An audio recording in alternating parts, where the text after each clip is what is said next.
ओम शांति, ओम शांति, ओम शांति। बाबा कह रहे हैं मीठे बच्चे याद का चार्ट रखो। जितना जितना याद में रहने की आदत पड़ती जाएगी उतना पाप कटता जाएगा।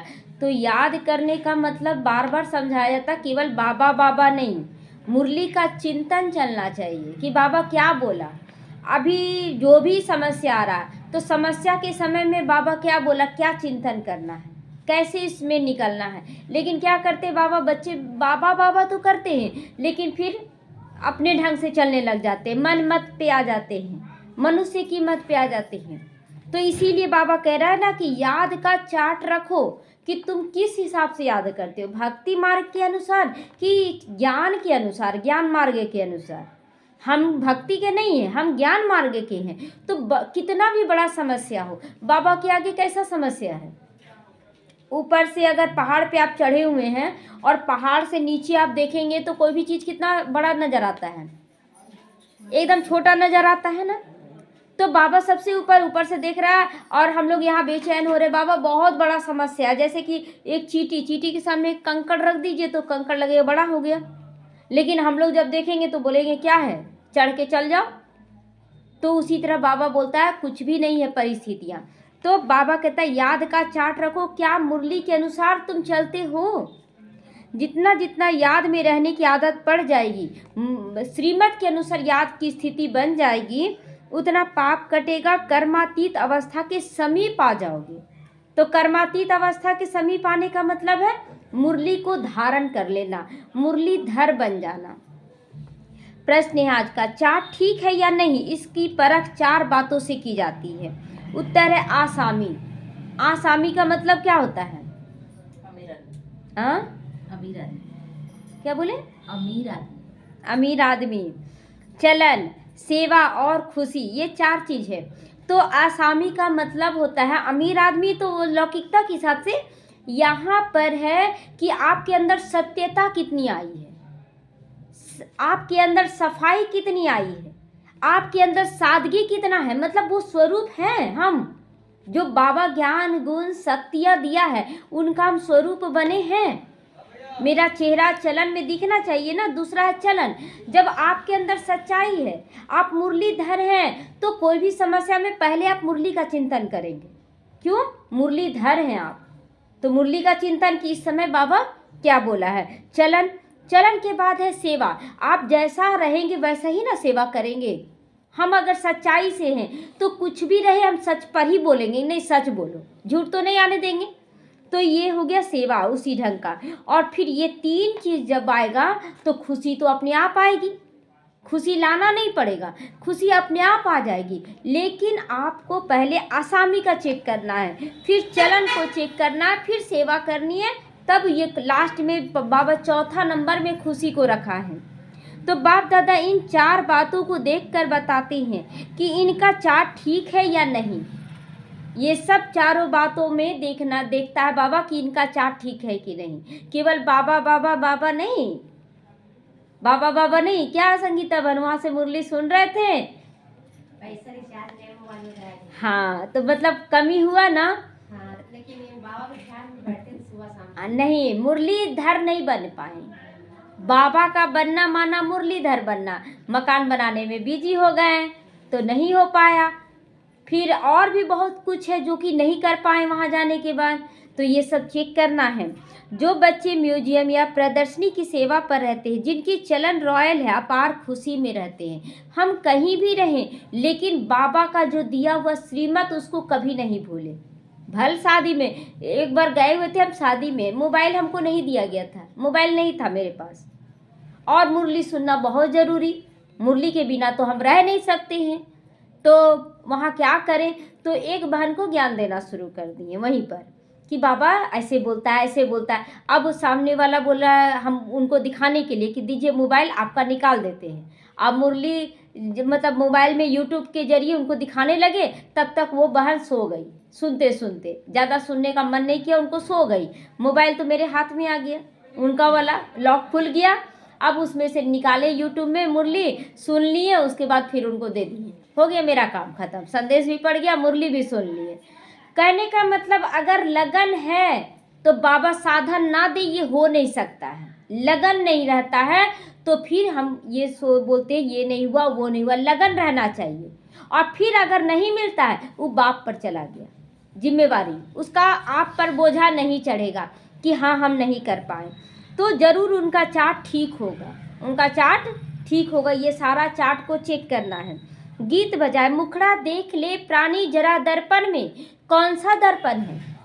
यही ज्ञान का दर्पण है। हाँ, इसमें चेक करना है कि मेरा मुखड़ा सही था, चेहरा चलन मेरा जो दिनचर्या था ठीक था। प्राणी मतलब आत्मा, हे आत्मा तुम अपना मुखड़ा देखो, देख जरा दर्पण में कितने पाप और पुण्य, क्या ये जो आईना रहता है उसमें देखने से पाप पुण्य पता चलता है? नहीं ना। कितने पाप और कितने पुण्य देख तेरे जीवन में, तो ज्ञान का दर्पण में देखने से पता चलता है। ओम शांति। बच्चों ने गीत सुना, इसका अर्थ भी अंदर में जानना चाहिए कि कितने पाप बचे हुए हैं, कितने पुण्य जमा हैं, अर्थात आत्मा को सतु प्रधान बनने में कितना समय लगेगा भी अपने अंदर चेक करना है कि हम कितना हल्के। जैसे जैसे बच्चा मतलब कोई भी जैसे तलवारबाजी कोई सीखा, तलवारबाजी की कोई सीखा तो उसको युद्ध में भेजा जाता है कि घर की शोभा बनाया जाता है, युद्ध में भेजा जाता है ना। उसी तरह माया के राज्य में भेजा जाएगा कि आप तैयार हो चुके हैं, बाबा को विश्वास लगेगा अब ये बच्चा उसके अनुसार मुड़ने वाला नहीं है, तो उसको फिर माया के बाजार में भेजा जाएगा कि जाओ वहाँ पर सेवा करो। लेकिन अगर माया के बाजार के अनुसार ही हम हो जाएं तो फिर अंतर क्या रहेगा? तो वही चीज़ ना है कि अर्जुन और अभिमन्यु का प्रतीक। तो अभी कितने तक पावन बने यह समझ तो सकते हो ना, जाने लायक हो, परिवार में सब जगह जाना है, लेकिन हमारी स्थिति बिगड़े नहीं। चार्ट में कोई लिखते हैं हम 2 घंटा 3 घंटा याद में रहे, कोई लिखते हैं 1 घंटा, ये तो बहुत कम हुआ। 1 घंटा याद में रहना बस इतना ही। 24 घंटे में कम याद करोगे कम पाप कटेंगे। अभी तो पाप बहुत है जो कटे नहीं है। आत्मा को ही प्राणी कहा जाता है। अब बाप कहते हैं हे आत्मा अपने से पूछो इस हिसाब से कितने पाप कटे होंगे। 63 जन्मों का पाप चढ़ा हुआ है और आप 1 घंटा में कटित हो जाएगा क्या? अभी देखिए कुंभ का मेला लगा हुआ है, जो प्रदर्शनी लगा है ब्रह्मा कुमारियों का, कितना भीड़ जा रहा होगा, उनकी सेवाएं तो बहुत हो रही होंगी, कितना पाप कटित हो रहा होगा उनका। जितना हम करेंगे उतना पाएंगे। तो चार्ट से मालूम पड़ता है हम कितना पुण्य आत्मा बने हैं, देने वाले कितना बने। पुण्य मतलब जिसको जो जरूरत वो देना, तो हम दे रहे हैं कितना। तो यह तो बाप ने समझाया है। कर्मातीत अवस्था अंत में होगी, कर्मातीत कर्म करे और न्यारा प्यारा होते चले जाए। लेकिन कर्म करना क्यों छोड़े? कर्म तो बाप के अनुसार करना है ना। तो याद करते करते आदत पड़ जाएगी तो फिर ज़्यादा पाप कटने लगेंगे स्वतः। अब देखिए पहले याद भक्ति मार्ग में मंदिर गए, आज मंदिर जाना है, आज मंदिर जाना है, लगन लग जाता था और एकदम तैयारी हो जाता था, टाइम पर मंदिर पहुंच जाते थे, लगन लगा, लेकिन वो अल्पकाल के लिए। और यहाँ पर जब बाबा के बने, बाबा बोलता है उठते बैठते खाते पीते चलते फिरते हर वक्त याद करो। हो रहा है कि नहीं हो रहा है याद? तो चार्ट भक्ति में ज़्यादा था कि अभी ज़्यादा है? अभी ज़्यादा हुआ। पाप किस में कटेगा? इसी में कटेगा ना। तो पाप कटने लगेंगे। अपनी जांच करनी है कि हम कितना बाप को याद में रहते हैं।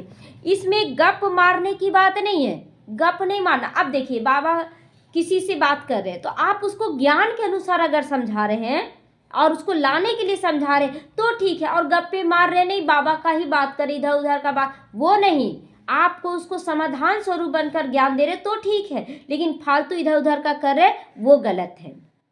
तो यह तो अपनी जांच करनी होगी कि हम व्यर्थ कितना बात कर रहे हैं, समर्थ कितना बात कर रहे हैं। बाबा को अपना चार्ट लिख कर देंगे तो बाबा झट बताएंगे कि ये चार्ट ठीक है या नहीं। बाबा क्लियर कर देगा। अगर बताएंगे कि हम ऐसे करते थे तो बाबा तुरंत बताएगा ये चार्ट ठीक है या नहीं। आसामी, चलन, सेवा और खुशी को देखकर बाबा झट समझ जाती हैं कि इनका चार्ट कैसा। आसामी मतलब हमारे अंदर का संस्कार। अमीर हमको किससे बनना? धन से कि ज्ञान गुण शक्तियों से? ज्ञान गुण शक्ति तो वो देखना है कि हमारे चलन चेहरे में कितना आया है। घड़ी घड़ी याद किनको किनको रहती होगी उनके अंदर। तो जो म्यूजियम या प्रदर्शनी की सेवा करती हैं, म्यूजियम में तो सारा दिन आना जाना पड़ता है, दिल्ली में बहुत आते हो रहेंगे, घड़ी घड़ी बाप का परिचय देना पड़ता है। समझो किसी को तुम कहते हो विनाश में बाकी थोड़ा वर्ष है, कहते ये कैसे हो सकता है। अब तो सभी लोग बोलते हो सकता है, अब पहले ये बोलते थे।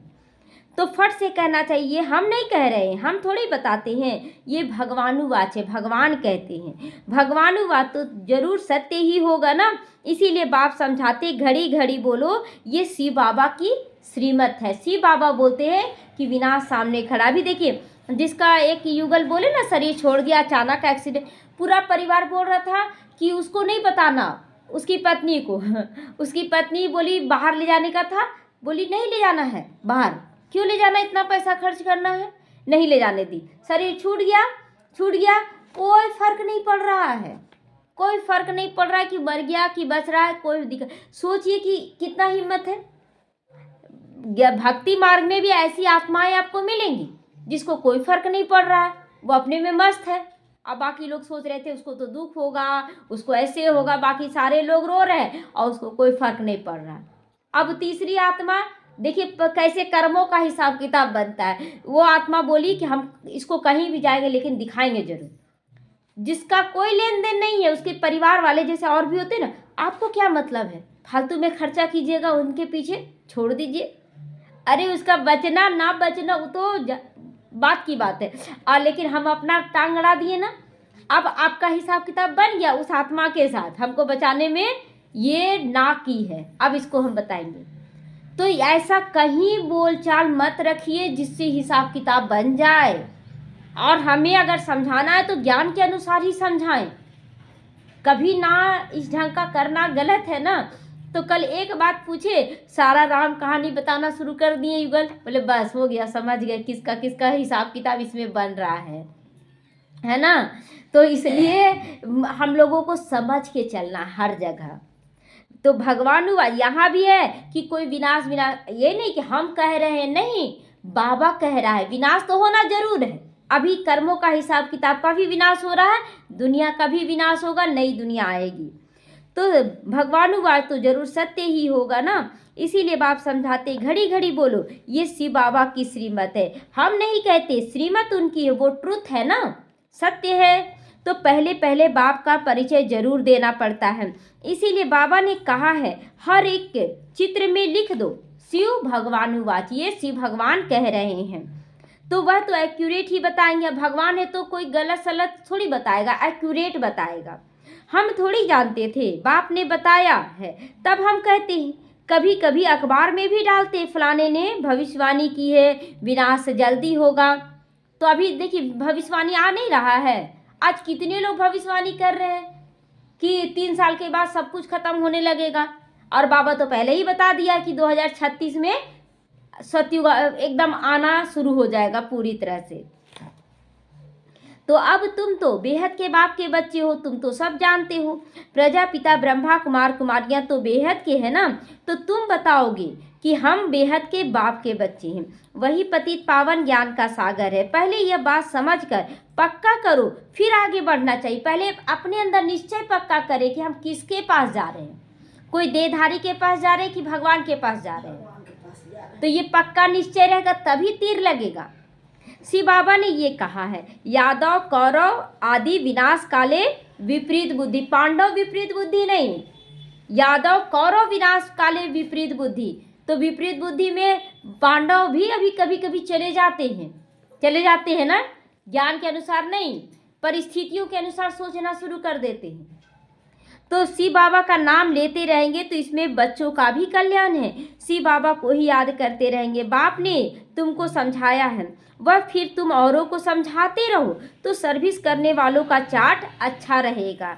जो बाबा हमें अनुभव करवाया है वह दूसरों से शेयर जरूर करना है। तो ये तो हमारे अंदर भी नहीं था, क्योंकि बाबा अनुभव करवाया, अब उसको बांटना। प्रसाद को जितना आप बांटेंगे उतना खुशी मिलेगा, उतना पुण्य जमा होगा। बोलते ना, इतना थोड़ा सा भी प्रसाद खा लो ना, बस मन तृप्त हो जाता है। तो उसी तरह हम जो अनुभव किए वो सबको बांटना है, ये सब का काम है। तो सारे दिन में 8 घंटा सेवा में बिजी रहते हैं, करके 1 घंटा रेस्ट लेते होंगे, फिर भी 7 घंटा तो सेवा में रहते हैं ना। ये चेक करना अपने अंदर कि हम 7 घंटा सेवा में रह 8, बाबा 3 भाग में बांटा था, 8 8 8 8 या 24 होता है ना। 8 घंटा आराम करो, 8 घंटा लौकिक संभालो, 8 घंटा अलौकिक संभालो। तो ठीक है, 1 घंटा और ले ले, 7 घंटा तो कर सकते हैं। तो समझना चाहिए कि उनके विक्रम कितने विनाश होते होंगे, बहुत होंगे ना विक्रम विनाश। तो बहुतों को घड़ी घड़ी बाप का परिचय देते हैं। तो जरूर ऐसे सर्विसिबल बच्चे बाप को भी प्रिय लगेंगे। जो इतना सेवा करते हैं वो बाप को बहुत प्रिय लगते हैं।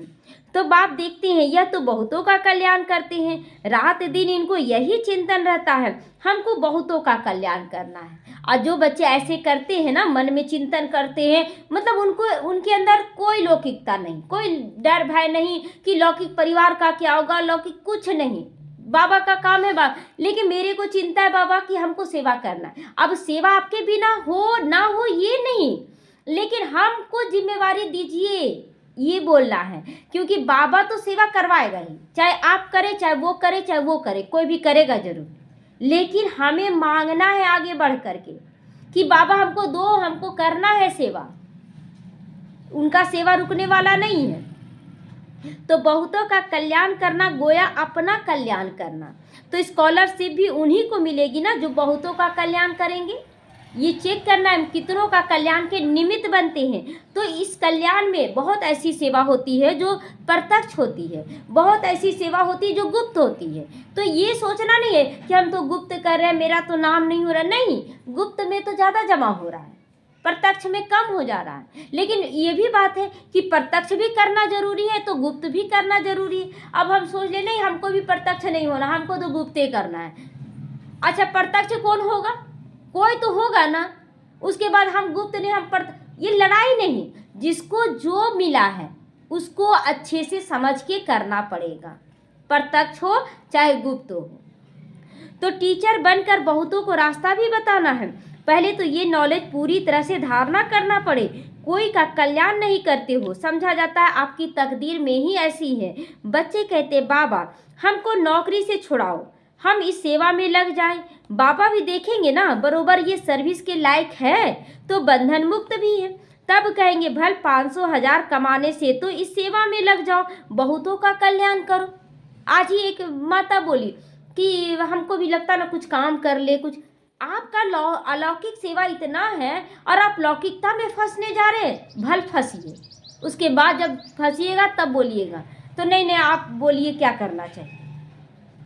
तो बोले कि आप क्यों फंसने जा रहे हैं, हमारे पास बाबा नाम की शक्ति है, और क्या चाहिए। अगर प्रॉब्लम आया तो आएगा नहीं क्या, बिना आए आप आगे बढ़ जाइएगा। तो जब बोले कि इस ढंग से कीजिए तो तुरंत फिर समाधान की, अब बोल दी, अब क्लियर हो गया, ठीक हो गया। तो कहने का मतलब हम बाबा के अनुसार चलें, हम अपना मन मत मिक्स ना कर दे परिस्थितियों में। अगर बंधन मुक्त है तो, और नहीं है तो जाइए फंसिए उसमें। तो तब बाबा कहता सो भी बाबा सर्विसिबल देखेंगे तो राय देंगे। सबको ऐसा राय देंगे कि आप निकल जाइए सेवा में, नहीं, सबका अपना अपना पाठ है। लेकिन जो करने लायक है उसको तो फिर समझाना होगा ना। सर्विसिबल बच्चों को जो तो जहाँ तहाँ बुलाते रहते हैं, स्कूल में स्टूडेंट पढ़ते हैं ना, यह भी पढ़ाई है। यह कोई कॉमन मत नहीं देते हैं बाबा, कोई कॉमन मत नहीं। देखिए कितना बड़ा बड़ा परिस्थिति आया, बहुतों का आ रहा है। और जब तक वो भागी तब तक ठीक नहीं हुआ। जब अपने आप को स्थिर कर ली, बोलते जब आप भागेगा ना तो कुत्ता पीछे पीछे भागेगा, आपको दौड़ाएगा। और जब आप चुपचाप खड़े हो जाएगी कुत्ता भी चुपचाप हो जाएगा। तो परिस्थिति क्या है, वो कुत्ते के समान है। आप भागिए ही मत, आप स्थिर हो जाइए। तो सत्य माना ही सच बोलने वाला, हमें सच बोलने वाला बनना है, बाबा से सब कुछ बता देने वाला। हम श्रीमत पर आपको ये समझाते हैं, इधर उधर नहीं, मन मत मिक्स करके। अगर किसी को आप समझा रहे हैं तो वो करेगी, उसका पाप नहीं चढ़ेगा, लेकिन जो बताएगा ना उस पर पाप जरूर चढ़ जाएगा। इसलिए बिना श्रीमत के कुछ भी नहीं बताना है। जितना हम कर रहे हैं वो उतना ही नहीं, आपको एक्यूरेट उसको श्रीमत जरूर देना है, अगर आपको जानकारी है तो। तो ईश्वर की मत अभी ही तुमको मिलती है। बाप कहते तुमको घर वापस जाना है, अब बेहद का सुख का वर्षा लो। कल्प कल्प तुमको वर्षा मिलता आया है। बाबा क्लियर कर रहा, कल्प कल्प हमें मिला है, क्योंकि कल स्वर्ग की स्थापना तो कल्प कल्प होती है ना। तो यह किसी को भी पता नहीं कि 5000 वर्ष का ये सृष्टि चक्र है। मनुष्य तो बिल्कुल ही घोर अंधियारे में है, तुम अभी घोर रोशनी में आ रहे हो। रोज ज्ञान का प्रकाश मिल रहा है तो रोशनी में आ रहे हैं ना, क्या करना है नहीं करना है। स्वर्ग की स्थापना तो बाप ही करेंगे। यह तो गायन है ना, भंभोर को आग लग गई तो भी अज्ञान नींद में सोए पड़े हैं। मतलब पूरा आग लगा हुआ। एक व्यक्ति था, हमको भगवान बचाने आएगा तो ही जाएंगे। कितने लोग उसको बचाने आए, लेकिन नहीं, भगवान ही आएगा। अरे भगवान निराकार, वो कैसे आएगा? कोई ना कोई तो निमित्त बनेगा ना बताने के लिए। और वो सोया रह गया, अंत में खत्म हो गया, ऊपर में गया, बाबा हाँ आप हमको बचाने नहीं आए। बोले कितनी बार तुमको बचाने के लिए हम आए, लेकिन तुम आया ही नहीं। क्या हम निराकार खुद कैसे आएंगे? किसी न किसी को आधार लेकर आएंगे ना। तो यहाँ भी बाबा कहता है भंभोर को आग लग रही है और लोग अज्ञानता में सोए पड़े हैं। तुम बच्चे जानते हो बेहद का बाप ज्ञान का सागर है। ऊंचे से ऊंचा बाप का कर्तव्य भी बहुत ऊंचा है। ऊंचा है कि नहीं कर्तव्य? शूद्र को देवता बनाना, बीच में प्रोसेस है। शूद्र से ब्राह्मण, ब्राह्मण से फरिश्ता, सो देवता। लेकिन बनाएगा कि नहीं? 33 करोड़ को बनाएगा ना। तो ऐसे नहीं, ईश्वर तो समर्थ है, जो चाहे सो करे। नहीं, यह भी ड्रामा का अनादि बना हुआ ड्रामा है। अब बाबा बोलेगा 850 करोड़ को बना दिया जाए, तो ऐसा तो नहीं। वो भी ड्रामा के में बंधा हुआ। 33 करोड़ ही बच्चे बनेंगे, तो 33 करोड़ बनेंगे तो बनेंगे। और जो सबसे ज़्यादा खराब होते हैं ना, वो ज़्यादा समझदार होते हैं। सच पूछिए तो समझदारी होगा कि नहीं? अब वो अच्छा तो करके आया है पहले, अब सबसे ज़्यादा बुरा भी कर रहा है, तो बुराई का समझदारी आया ना, ये बुरा चीज़ है। तो अब देखिएगा कि वो लोग ज़्यादा समझदार होंगे। और जो कुछ नहीं कर रहा है उसको समझदारी नहीं है, उसके अंदर डर भी रहेगा, नहीं हम नहीं करेंगे ऐसा। लेकिन इसीलिए बाबा उन बच्चों को चुना है जो सबसे ज़्यादा खराब थे। हम लोग बहुत खराब थे, और अब तो हमको नशा आता है ना कि खराब थे हम, तभी तो बाबा अच्छा बना रहा ना। तो बोलने में हिचकिचाहट, पहले बोलने में हिचकिचाहट लगता था, लोग क्या समझेंगे, ऐसी है। अब तो खुलकर बोलते हाँ हम खराब थे, बाबा बनाए, तब तो बाबा प्रत्यक्ष होगा ना। तो सब कुछ ड्रामा अनुसार ही चलता है। लड़ाई आदि में कितने मरते हैं, यह भी ड्रामा में नूंद है। इसमें भगवान क्या कर सकते हैं? अर्थक्वेक आदि होती है तो कितनी रणियाँ मारते हैं, हे भगवान। परंतु भगवान क्या कर सकता है? अब भूकंप आ गया, आप खुद भूकंप का कारण बने हो, भगवान नहीं बना है। तो भगवान क्या करेगा? अब आ गया तो अब बोल रहा है बाप बच्ची इस घर से बाहर निकलो, ये घर गिरने वाला है, गिरने वाला है। अब आप बाहर नहीं निकलेंगे और चोट लग जाएगा तो बोले भगवान बचाए नहीं, तो ये कोई बात तो नहीं हुआ। तो भगवान को तो तुमने बुलाया है, आकाश विनाश आकर विनाश करो। पतित दुनिया में बुलाया है, स्थापना करके सबका विनाश करो। मैं करता नहीं हूँ, ये सब ड्रामा में नूंद है। मैं तो आता हूँ केवल अपने बच्चों को तैयार करने के लिए। खूने नाहे के खेल हो जाता है, इसमें बचाने आदि की बात ही नहीं है। तुमने कहा है पावन दुनिया बनाओ, तो जरूर पतित आत्माएं जाएंगी ना, तो विनाश तो होगा ना। अब नया घर बनेगा तो तोड़फोड़ तो करेंगे ना, तो बिना तोड़े कैसे होगा? बिना जमीन को कोड़े कैसे होगा? बीम कैसे पड़ेगा?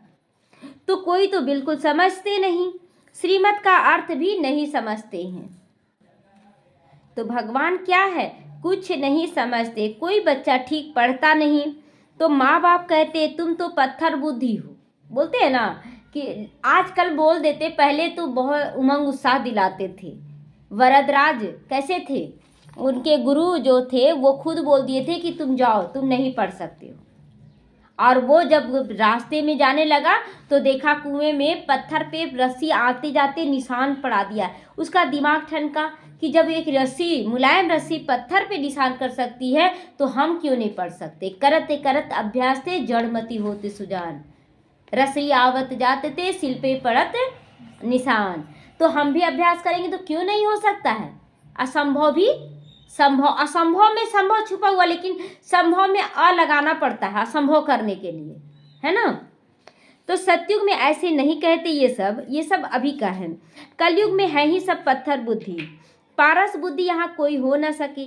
आजकल तो देखो मनुष्य क्या क्या करते रहते हैं, एक हार्ट निकाल कर दूसरे में भी डाल देते हैं, दूसरे में भी डाल देते। अच्छा, इतनी मेहनत कर यह किया, परंतु इससे फायदा क्या, करके चलो थोड़ा दिन जीता रहा, एक का हार्ट निकाला दूसरे में कर दिया, थोड़ा दिन जी लिया, बहुत रिद्धि सिद्धि सीख कर आते, फायदा कुछ भी नहीं है। भगवान को याद करते ही इसीलिए हैं क्योंकि करते हैं हमको आकर पावन दुनिया का मालिक बनाओ। हम लोग भगवान को क्यों याद करते हैं कि आओ भगवान आकर हमें पावन दुनिया का मालिक बनाओ। हम पतित दुनिया में रहकर दुखी हुए हैं। सतयुग में तो कोई बीमारी आदि दुख की बात नहीं होती है।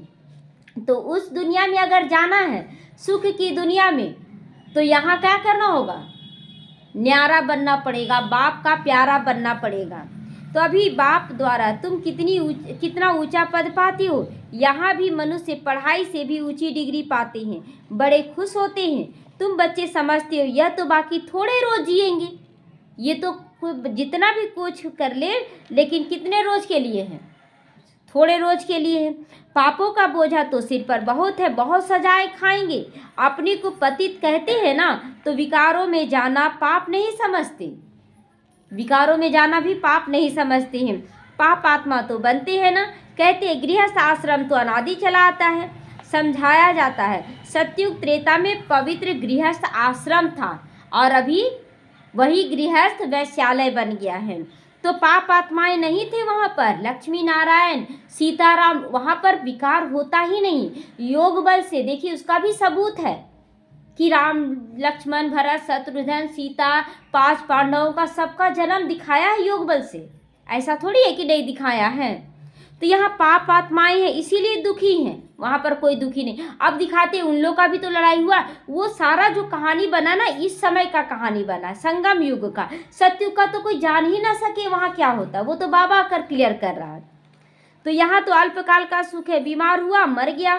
मौत तो जैसे मुख खोलकर खड़ा है, एक्सीडेंट हुआ मर गया, पता ही नहीं चला। अचानक हार्ट फेल हो जाते हैं। यहाँ काग विष्टा के समान सुख है, वहाँ तो तुमको अथाह सुख है।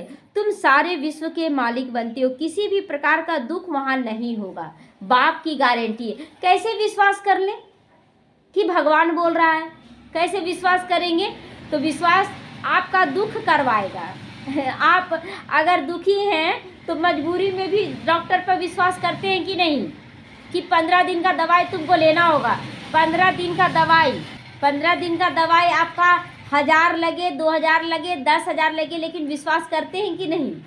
तो करना तो पड़ेगा ही। तो ना गर्मी ना ठंडी, सदैव बहारी मौसम होगा वहाँ पर सदा बसंत ऋतु रहेगा।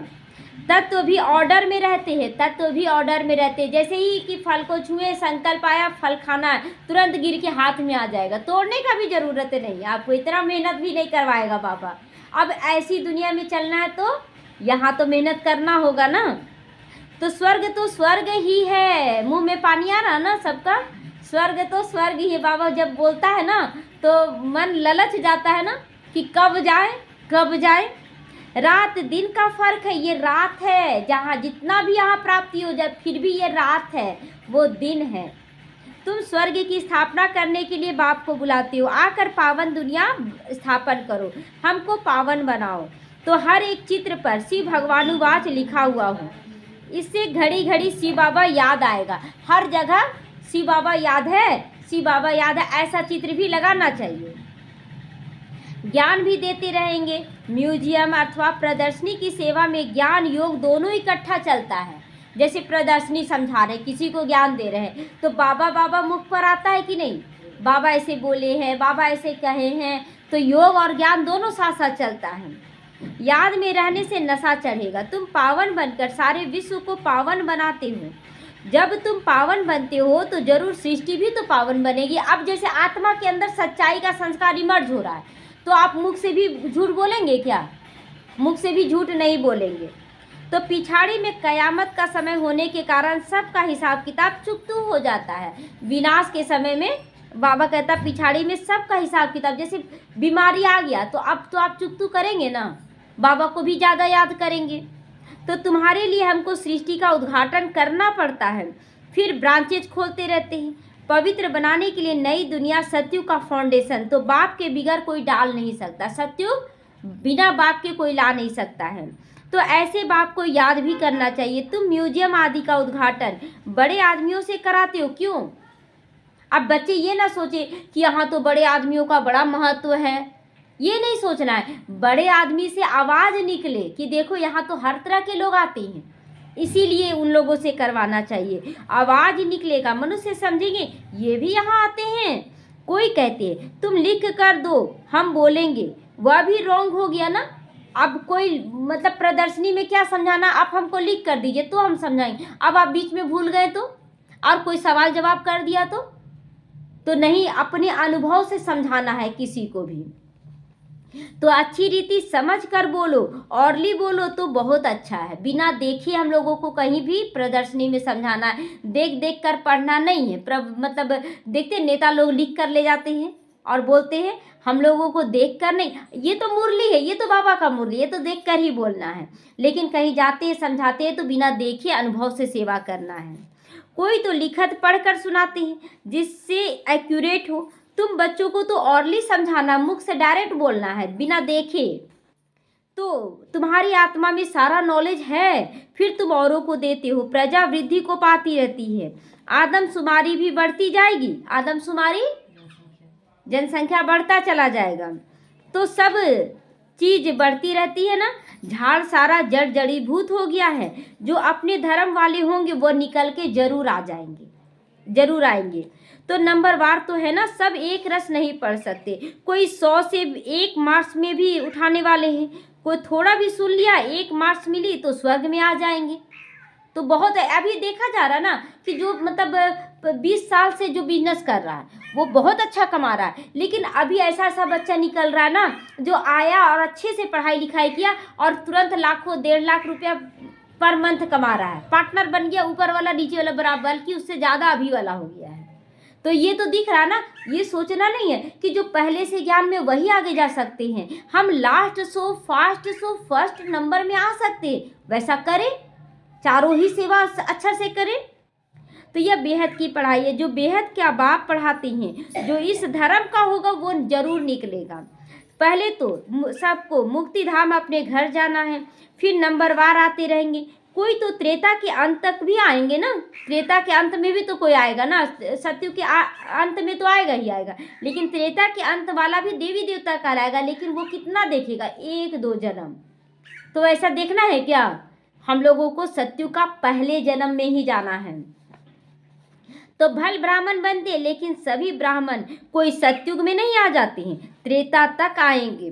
तो यह समझने की बात है, कौन आएगा अब अपने अंदर चेक करना है कि हम कौन सी आत्मा है। सत्युग में पहले नंबर कि लास्ट नंबर, त्रेता में पहले नंबर कि लास्ट नंबर, ये सब चेक करना है। बाबा जानते हैं ये राजधानी स्थापन हो रही है, सब एक रस तो नहीं हो जाएंगे, पत्ता ज़्यादा निकलेगा, उससे कम कली, उससे कम फूल, उससे कम फल, है ना।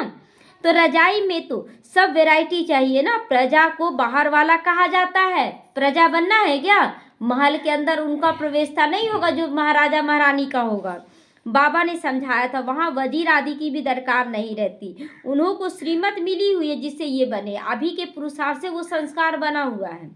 फिर यह थोड़ी ही कोई राय लेंगे, वहाँ पर वजीर आदि कुछ भी नहीं होता है वहाँ। फिर जब पतित होते तब एक वजीर की जरूरत पड़ती है, एक वजीर राजा रानी होते। अभी तो देखो कितने वजीर खड़े हो जाते, एक में एक व्यक्ति का पेट दर्द स्टार्ट होता है और कितने लोग उसका उपाय बताना शुरू करते हैं ना, ये पी लो, ये खा लो, ये खा लो। कितने सारे डॉक्टर, मरीज एक और डॉक्टर 1000 तैयार हो जाते हैं। तो यहाँ तो पंचायती राज है ना, एक की मत ना मिले दूसरे से, एक से दोस्ती रखो, समझाओ, काम कर देंगे। एक से दोस्ती रखो, किससे दोस्ती रखना है? शिव बाबा से दोस्ती रखना है। दूसरा फिर आया, उनको ख्याल में ना आया तो और ही काम बिगाड़ देंगे। अगर बाबा ख्याल में नहीं आया और दूसरा कोई आया तो फिर काम बिगड़ जाएगा। एक की बुद्धि ना मिले दूसरे से, फिर तो वहाँ तो तुम्हारी सब मनोकामनाएं पूरी हो जाती है। तुमने कितना यहाँ दुख उठाया, इसका नाम ही है दुख धाम। भक्ति मार्ग में धक्के खाए बहुत, यह भी ड्रामा में नूंद है। धक्के खाना भी आपको अनुभवी बनाया जा रहा था, धक्के खिलाकर अनुभवी बने। और अब कोई भी बोलेगा जाओ तो जाएंगे। जहर पीने का देख लिए कि मेरे को बहुत दर्द हुआ, पीने के बाद दोबारा पिएंगे नहीं। तो जब दुखी हो जाते तब बाप आकर सुख का वर्षा देते हैं। बाप ने तुम्हारी बुद्धि कितनी खोल दी है। मनुष्य तो कह देते साहूकार के लिए स्वर्ग है, भी गरीबों के लिए नरक है। तुम यथार्थ रीति जानते हो स्वर्ग किसको कहा जाता है। सतयुग में थोड़े ही कोई रहम दिल कह के बुलाएंगे। रहम दिल तो यहाँ बनना, वहाँ कोई रहम दिल नहीं। वहाँ प्रजा भी बहुत खुश रहेगी। यहाँ बुलाते हो रहम करो, लिबरेट करो।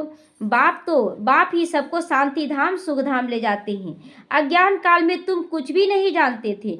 जो नंबर 1 तमो प्रधान, वही नंबर 1 सतो प्रधान बनते। देखिए वरदान मिला ना, इसलिए यहाँ पर कोई खराब महसूस नहीं करना हम बहुत खराब थे।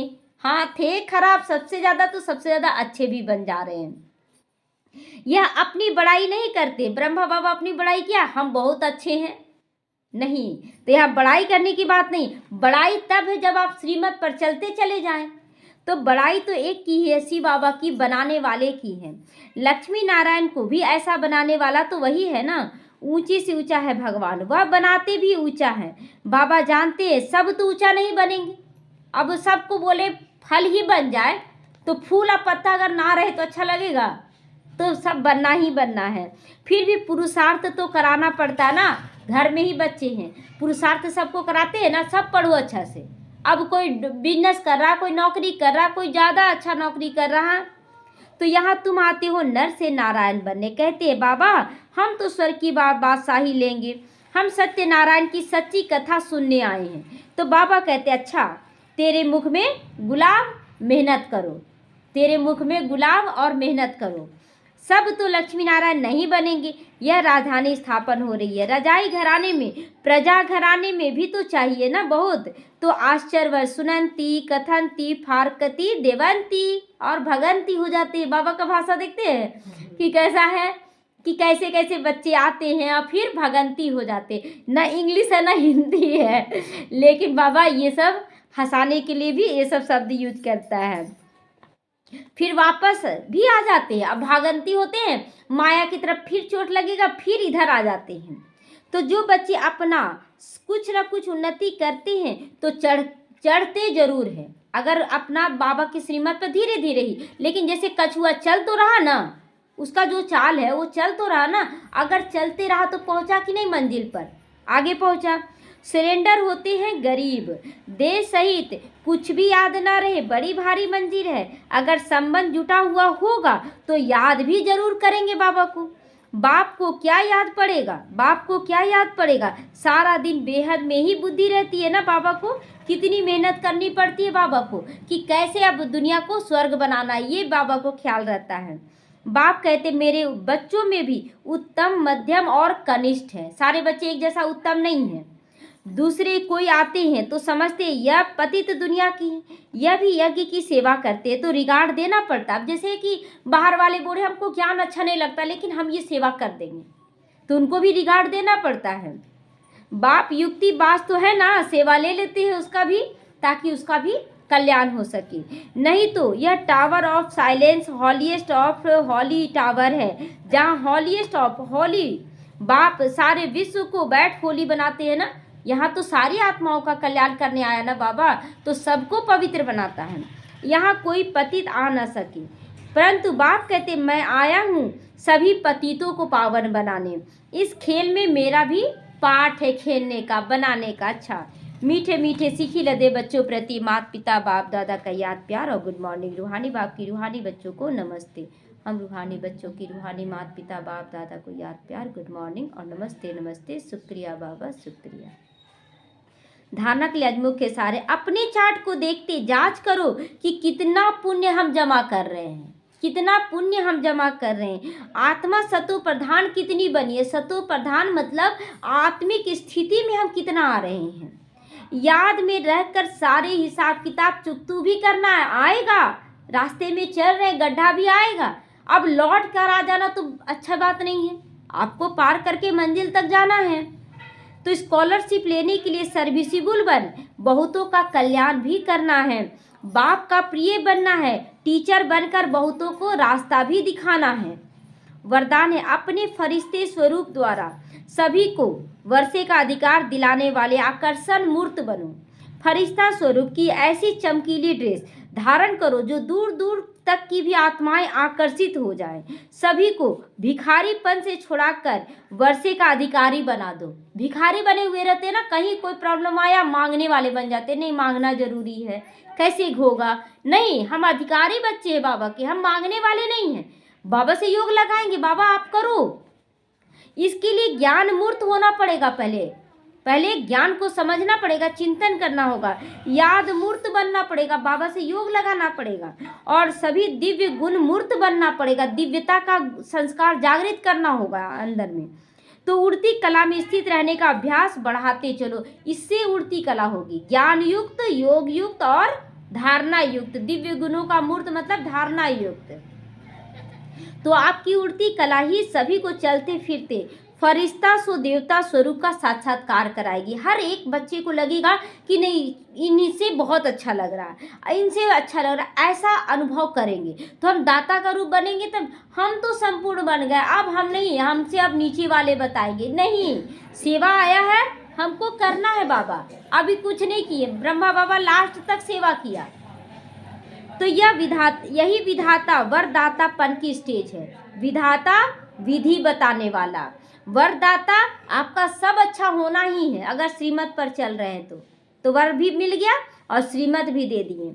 स्लोगन है, औरों के मन के भाव को जानने के लिए सदा मन मना भाव की स्थिति में स्थित रहो। मन जैसे शरीर को देखता है तो उसके भाव को समझ जाता है कि ये उदास है, आज बहुत अहंकार में बात कर रहा है, आज ये गुस्से में बात कर रहा है, बाहर का भाव समझ रहे हैं ना, क्योंकि बाहर के भाव में है।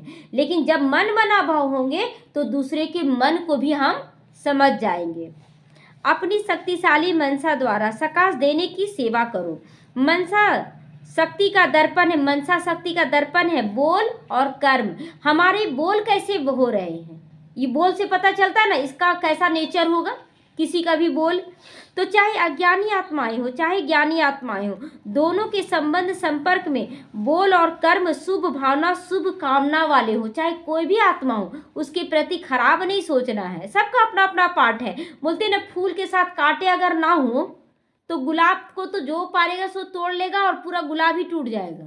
तो कांटों के अपने आप को बचाने के लिए ना गुलाब को अच्छे से तोड़ते हैं, कांटा ना चुभे। तो जिसकी मनसा शक्तिशाली व शुभ होगी उसकी वाचा और कर्मना स्वतः ही शक्तिशाली होगी। तो कांटे भी कैसे हैं, अच्छे हैं कि बुरे हैं, अच्छे हैं ना। तो शुभ भावना वाली हो गई। मनसा शक्तिशाली अर्थात याद की शक्ति श्रेष्ठ होगी, शक्तिशाली होगी तो सहज योगी हो जाएंगे। आपको मेहनत नहीं करना होगा कि बाप को याद करे, याद स्वतः ही आ जाएगा। बाबा तुम बता दो क्या करना है। एक बार बाबा को मुंबई जाना था ना, तो बच्ची से पूछा कि मुंबई जाना है, जाओ पूछ के आओ बाबा से जाना है कि नहीं। तो बाबा वहाँ नजर नहीं आया, ऊपर में लाल झंडी दिखा दिया। तो फिर बच्ची नीचे आ गई संदेशी, तो बोली बाबा के, बोले बाबा कुछ नहीं बोला, लाल झंडी दिखा दिया। तो फिर बोला नहीं फिर से पूछ के आओ। तो फिर गई वो संदेशी, तो वहाँ पर बाबा है, बोले लाल झंडी क्यों दिखाए, नहीं जाना है।